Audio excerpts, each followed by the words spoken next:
శ్రీగురుభ్యో నమః. శ్రీ మహాగణాధిపతయే నమః. శ్రీ సరస్వత్యై నమః.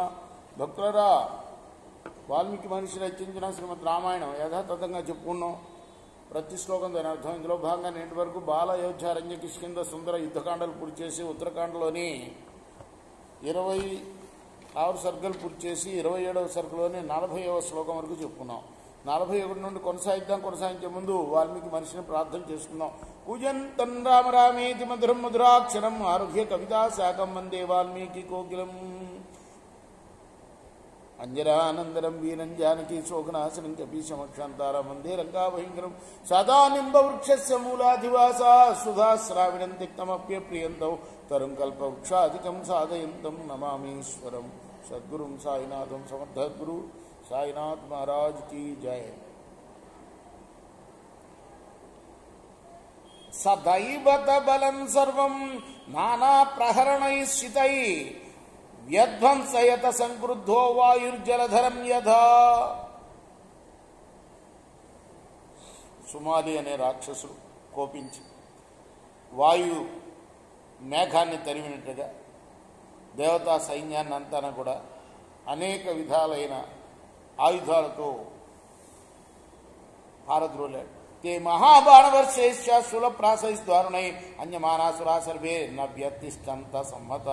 బాణవర్షంతో చాలా భయంకరమైన శూలాలతోటి ప్రాసలతోటి వాడు కొడుతూ ఉంటే దేవతలందరూ కూడా ఒక చోట కలిసి నిలవలేకపోయారు, చల్లా చెదిరయ్యారు. మనం తత్తో విద్రావ్యమానేషు దైవతే సుమాలిన వసూనామస్తమః కృతో సావిత్రోపై వ్యవస్థిత. దేవతల ఆ విధంగా సుమాలి చేత పారద్రోలబడుతూ ఉండగా వసూల్లో 8వ వాడైన సావిత్రుడు కోపంతో నిలబడ్డాడు. సమృత స్వైరథానీకై ప్రహరస్తం నిశాచరం విక్రమేణ మహాతేజ వారయామాస సమ్మికే.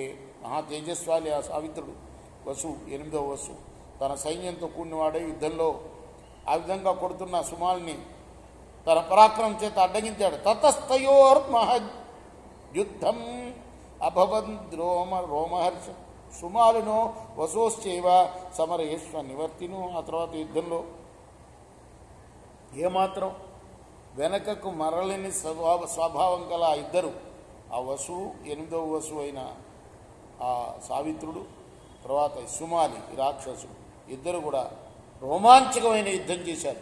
తతస్తస్య మహాబాణైర్ వసునా సుమహాత్మా నిహత పన్నగరథ క్షణైన వినిపాత్య. అప్పుడు మహాత్ముడైన ఆ సావిత్రుడు వసు గొప్ప బాణాలు ప్రయోగించి సుమాలి వాహనమైన సర్పాన్ని క్షణకాలంలో కింద పడగొట్టాడు. హత్వాదు సంయుగేత శారథం బాణత శతహిశ్చితం గదాం తస్య పదార్థాయ వసుర్జగ్రాహపాయిణ. కొత్త విషయం ఏంటంటే పాములు కూడా వాహనాలు అన్నమాట రాక్షసులకి. అది వసు 100 కొద్ది ప్రాణాలు ప్రయోగించి ఆ సుమాలి రథాన్ని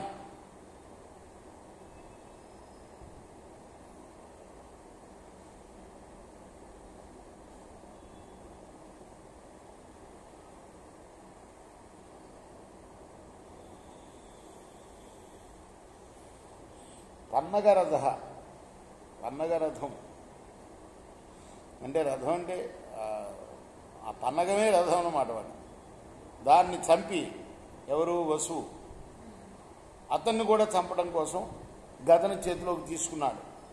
ఎవరు 8వ వసు సావిత్రుడు ఆయన పేరు.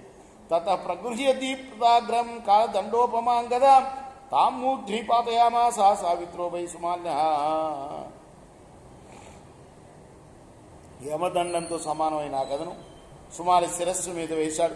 సా తస్యోపరిచోల్కా భాపతంతి విభభౌ గదా ఇంద్రప్రయుక్త గర్జంతి గిరార విభ శతహృద.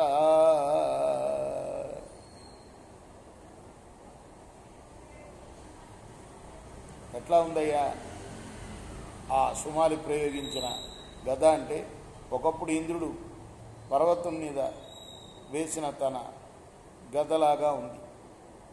అంటే పిడుగులాగా పర్వతం మీద పిడుగుపడినట్టుగా పడిందిరా ఒకప్పుడు ఆ ఇంద్రుడి యొక్క గద. అట్లా తస్య నైవ అస్తిన శిరో నమాహం సందృశే తదా గదయా భస్మతాం నీతం నిహత శరణాజిరే. ఇంకా ఆ గద దెబ్బతోటి వాడి ఎముకలు కూడా కనపడలేదట. శిరస్సు కానీ మాంసం కానీ ఎముకలు కానీ అంటే పొడి పొడి అయిపోయినాయి అన్నమాట. తన్ దృష్ట్వా నిహతం సంఖ్యే రాక్షసాస్తే సమంతత వ్యద్రవన్ సహితా సర్వే క్రోశమానా పరస్పరం విద్రావ్యమానా వసునా రాక్షసా నావతిస్తరే. యుద్ధంలో సుమాలి మరణించగానే రాక్షసులందరూ కూడా ఒకరినొకరు పిలుచుకుంటూ 4 వైపులకి పారిపోయారు. నిలవద్దు, ఇక్కడ పారిపోదామని. ఆ వసువు తరిమి వేస్తుంటే రాక్షసులు ఎక్కడ నిలవజాలకపోయారు. విచార్సే శ్రీమద్ రామాయణే ఆది కావ్య ఉత్తరకాండే సప్తవింశ సర్గ. ఇది వాల్మీకి ఋషిప్రోక్తము ఆది కావ్యము అయిన శ్రీమద్ రామాయణంలోని ఉత్తరకాండలోని 27వ సర్గ. రేపు 28వ సర్గ ప్రారంభం చేద్దాం. కృష్ణార్పణమస్తు. సాయి కృష్ణార్పణమస్తు.